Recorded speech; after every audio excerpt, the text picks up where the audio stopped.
I'm Robert Lawrence Kuhn. I have been watching China for more than 30 years, and a people-centered philosophy has always been at the foundation of the CPC's policies. While all countries advocate helping their people, especially with development, in China, one can trace the people-centered philosophy directly to specific policy initiatives. Two of the most prominent are the Targeted Anti-Poverty Campaign, which eliminated all extreme poverty in 2020, and Common Prosperity, brought prominent in early 2021 as a guiding principle to reverse the economically divisive side effects of rapid development. A key component of Common Prosperity is rural vitalization, which intends to bring standards of living in rural areas close up to those in urban areas. President Xi Jinping asked, "What does the Communist Party do?" To which he answered immediately, "It is to serve the people. So let's see what else we need to do."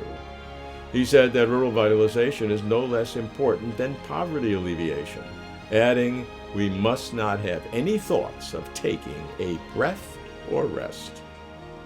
Let's consider two examples: people's livelihoods and COVID lockdowns. The Central Economic Work Conference, which plans the year, announced 6 major livelihood highlights for 2022. First, stabilizing employment by increasing economic growth.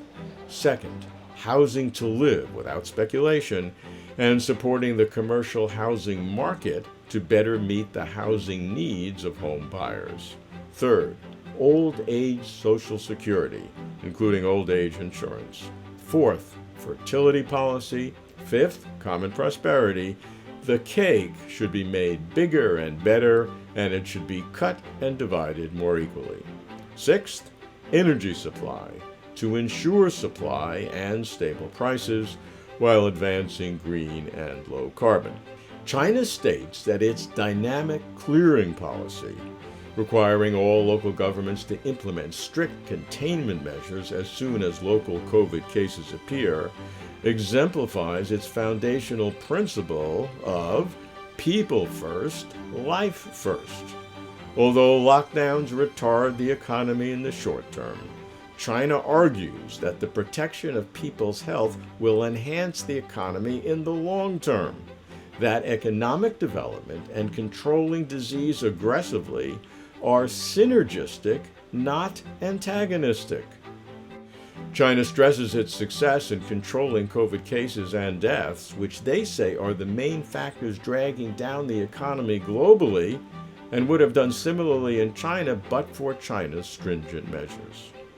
While recognizing that specific prevention and control measures taken to overcome the pandemic will cause temporary inconveniences in life and short-term impact on economic and social activities, the general policy of dynamic clearing emphasizes precision and balances the relationship between pandemic resistance, economic development, and normal life. These anti-pandemic measures are equivalent, they say, to purchasing an insurance policy for China's 1.4 billion people to deal with the uncertainties of pandemic changes, virus mutation, and virus spread. Over time, China will no doubt seek to balance COVID control with economic growth and social stability. We are already seeing such balance in Beijing and Shanghai. I'm keeping watch. I'm Robert Lawrence Kuhn.